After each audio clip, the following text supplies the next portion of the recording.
avanzar en lo que les prometíamos al inicio, ¿no? El tema de los estímulos en este momento de pandemia, tanto para ser más empáticos a los jóvenes y más sensibles. Muchas veces acá hemos hablado que quizás se han equivocado los referentes o no ha habido referentes gubernamentalmente hablando, de parte del Estado, para generar una empatía y un entusiasmo de los jóvenes por comprometerse con cuidarnos y cuidar más al entorno y a la familia y generar conductas responsables. Por otro lado, los niños que están en medio de todo este nuevo camino de aprendizaje con una incertidumbre por la virtualidad, esto genera ansiedad, genera estrés, genera muchas veces frustración por parte de los chiquilines. Hay chiquilines que aprenden menos, otros que aprenden más en función del contexto económico. Son todas situaciones que también desde el punto de vista de la psicología y de la educación están estudiados y estamos con un experto. Vamos a hablar de Roberto Balaguer, que es psicólogo y magíster en educación. ¿Cómo estás, Roberto? ¿Qué tal?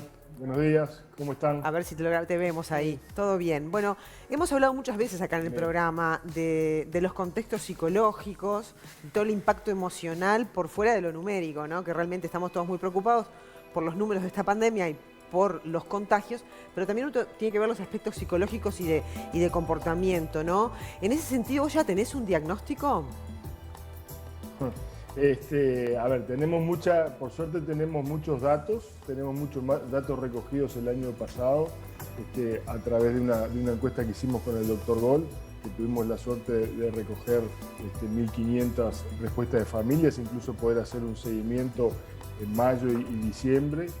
Y ahora estamos preparando una tercera reevaluación y tenemos algunas ideas que son, digamos, como ideas fuente, ideas clave para entender. Lo primero de todo, aunque vaya quizás un poco a contrapelo de lo que uno esperaría, los impactos que tienen las situaciones extremas como esta que estamos viviendo, ¿no? Que es una situación exógena que viene desde afuera y se instala en todo el mundo. Una de las claves más importantes es cómo blindamos nosotros, digamos, el núcleo familiar, es decir, nosotros podemos atenuar, cada uno de nosotros en nuestra cotidianidad puede atenuar el impacto que tenga ese factor exógeno de manera muy importante. Es decir, seguimos teniendo en nuestras manos, ¿verdad?, la posibilidad de atenuar los posibles impactos que pueda tener eso. Los impactos que tienen, obviamente, va a depender un poquito del contexto en el que estemos, contexto socioeconómico, situación laboral de los padres. Una cosa es, digamos, estar sin trabajo o en seguro de paro que poder continuar con su actividad laboral, ¿verdad? Ahí ya tenés una primera marca. En cuanto a la educación, tenés una clara línea divisoria entre aquellos que tienen hijos mayores de 10 años y menores de 10 años. Los mayores de 10 años han podido, dependiendo un poco de múltiples variables, pero han podido tener una mayor y cierta continuidad, digamos, con sus tareas educativas, sobre todo porque contaban con mayor autonomía y mayor independencia para poder manejarse. Aquellos padres, ¿no?, que tienen hijos menores de esas edades, ¿verdad?, que tienen que hacer tareas incluso de teletrabajo, junto a tareas, digamos, de suerte de madre, padre, maestro de apoyo, ¿verdad? Más tratar, digamos, de continuar con la vida doméstica y dependiendo también del espacio, la han tenido bastante más complicada, ¿no? Pero, digamos, para mí es importante el primer punto, es decir, nosotros tenemos en nuestras manos las capacidades, digamos, de regular, de generar que ese impacto sea el menor posible. ¿Cómo? Bueno, creo que es lo más importante, es decir, nosotros tenemos que tratar de volver a generar, digamos, dinámicas que sean esperables, ¿no?, aunque sean nuevas y sean diferentes, dinámicas que sean esperables, que tengan cierta rutina, que tengan continuidad. Como por ejemplo, generar espacios distintos para desarrollar tareas distintas, o sea, poder tener un espacio para estudiar, un espacio para trabajar, que a veces depende de los espacios físicos, pero también muchas veces de los espacios simbólicos, ¿no? Es decir, una mesa, digamos, en un lugar donde no se respetan los lugares, las tareas, en donde no hay empatía, puede ser un lugar de caos. Una misma mesa, ¿verdad?, donde está más o menos organizada, distribuida, puede generar esos espacios simbólicos que nos permitan la convivencia. La convivencia 24 horas que siempre es difícil, porque, digamos, salir, airearse, tener otras actividades, ver a amigos, ver la familia, salir a trabajar, es una válvula de escape de un montón de angustias y ansiedades que hoy no las tenemos. Claro. Entonces tenemos que buscar también, además de esas autorregulaciones, alguna válvula de escape que hagan que los niveles, digamos, de intolerancia que muchas veces se da con una convivencia excesiva, sean bien canalizados. ¿Sabés lo que pasa? Un paneo rápido y general de los puntos que yo entiendo que son importantes. ¿Sabes lo que pasa, Roberto? Que seguramente hay mucha gente que nos está escuchando que no tiene espacio, que vive de repente en un monoambiente y que tiene 2 hijos, o que duermen muchos en un mismo cuarto, dormitorio, y no tienen esas posibilidades, esos aires, como si de repente otros que sí nos están escuchando, que tienen casas más grandes, ¿no? Entonces, desde ese punto de vista, ¿cuáles serían, digamos, esas ideas o esas herramientas para ir en el sentido de amortiguar la ansiedad y la frustración, ¿no? Perfecto, exactamente. Por eso yo te decía hoy al comienzo, ¿no? Que, digamos, acá hay líneas divisorias que son importantes. Es decir, cuando vos tenés una situación de hacinamiento, cuando tenés una situación, digamos, de colecho, tenés una situación de cohabitación de muchas personas, el problema, digamos, esto lo que hace es agravar en el sentido de que no hay salida, digamos, no tenés esos espacios justamente de salida que te permiten descomprimir esta situación. Entonces, ya una situación que, digamos, no es buena en sí, ¿verdad? Lo que hace es potenciar.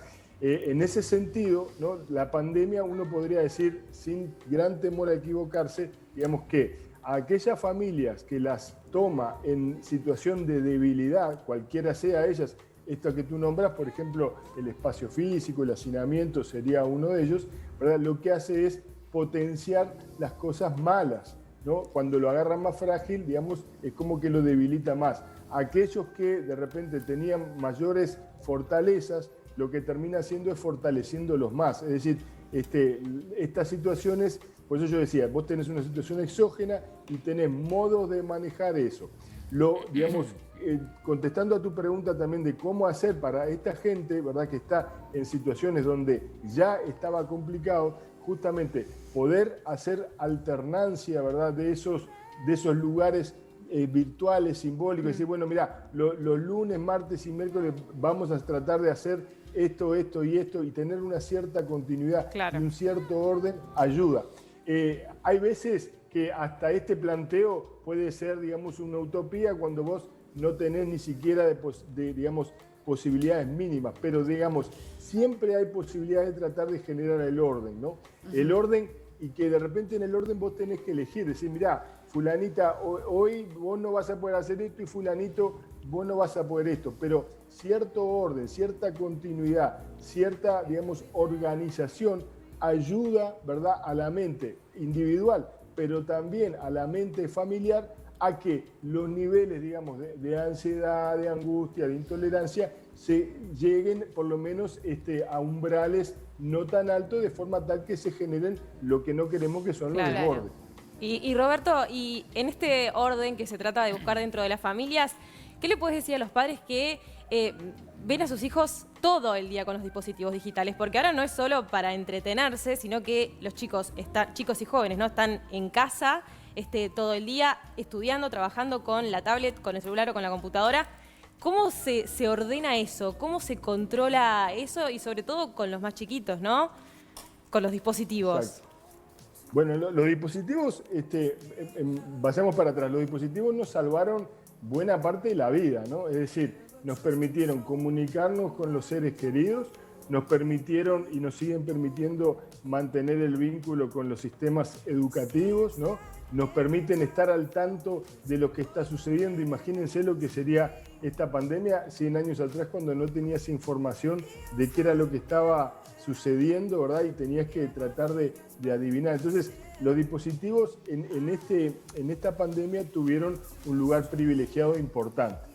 De vuelta, nosotros tenemos que tratar de volver. Cuando pasa esto, que hay un sobreuso, y en algunos casos, digamos, quienes estaban en el borde del sobreuso pasan a un uso patológico, un uso adictivo, y aquellos, digamos, que tenían un uso menor empiezan a tener un uso mayor. En todo lado del mundo se dio, digamos, los números de crecimiento del uso de dispositivos son en algunos casos una tercera parte más, en otros casos se dobla el 50%, es decir, hubo un claro incremento de eso, ¿no? En los datos nuestros nosotros observamos un 50% de mayor uso de los dispositivos.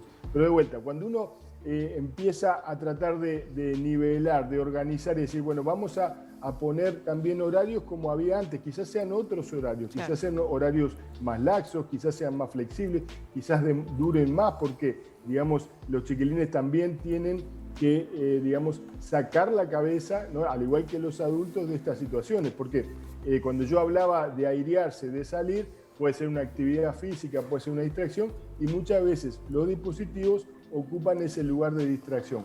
A mí, si querés, lo que más me está preocupando de lo que yo estoy observando en este segundo periodo, en esta ola grande, es cierto retraimiento de parte de los chiquilines en el aspecto social. Es como decir, digamos, durante el 2020 uno veía la avidez de los chicos por volver a las instituciones educativas, por reencontrarse en la escuela, en el liceo. Eso en los liceales más grandes permanece, pero en los liceales que yo te ubicaría de repente en ciclo básico, estoy notando como cierta tendencia, ¿verdad? O un acostumbramiento a esta situación un poco solipsista de estar en un mundo, digamos, yo conmigo y con la computadora y conectado, pero muy brevemente, ¿verdad? Que quizás sea solamente una tendencia que yo observo. Si he hablado con algunos colegas que también lo observan, sobre todo en estos primeros años liceales, y ahí sí, digamos, son cosas que quizás sean efectos pandémicos que se puedan instalar y que puedan llevar, digamos, como una merma en esa actividad social que es tan característica de esas edades, porque, digamos, si hay algo que caracteriza a esas edades es la salida, ¿no? El armar grupos, el romper burbujas, pero todo lo que nos ha ido pasando ha sido, digamos, justamente de no salida, de no apertura a otros círculos, otras burbujas. Entonces quizás esto sí, en un momento definitorio de la identidad, en un momento donde se definen los grupos, donde vos, digamos, empezás a pertenecer a un lugar a otro, capaz que sean cosas que tengan un impacto mucho mayor y que tendremos que seguir observando. Bien, Balaguer, los grandes tenemos miedo, tenemos ansiedad, estamos preocupados de una manera más intensa, menos intensa, pero eso es lo que nos está pasando. Y otra cosa que también nos está pasando es que se están muriendo gente que conocemos.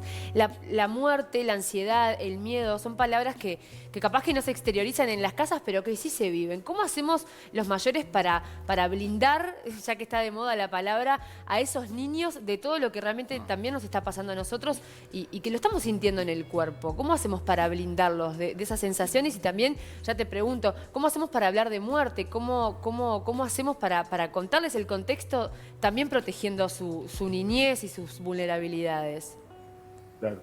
Bueno, digamos, el mundo occidental ha erradicado la muerte, ¿no? de su discurso, de su léxico, de su día a día, y lamentablemente digamos, otras culturas que la manejan de otra manera tienen otra manera de enfrentarla, de atravesarla, ¿no? y de incorporarla a la vida. O sea que esto puede ser una oportunidad. Ahora, una cosa es el miedo, otra cosa es el pánico, ¿no? El pánico nos paraliza, no nos permite, digamos, pensar, no nos permite ayudar, ¿no? El miedo hoy es bienvenido, ¿no? El miedo que se instaló ahora en abril, ¿no? Que nos permite, o por lo menos nos ayuda a intentar blindar abril, es un miedo, digamos, que nos ayuda justamente a tomar todos los recaudos posibles. Si algo, cuando tú decías nosotros los adultos, y yo te veo mucho más joven y digo, bueno, no, mira. Y no tengo hijos tampoco. Generaciones, digamos, de 20añeros, 30añeros, que si algo no tenían era miedo. Quizás si hubieran tenido un poquito más de miedo, ¿no?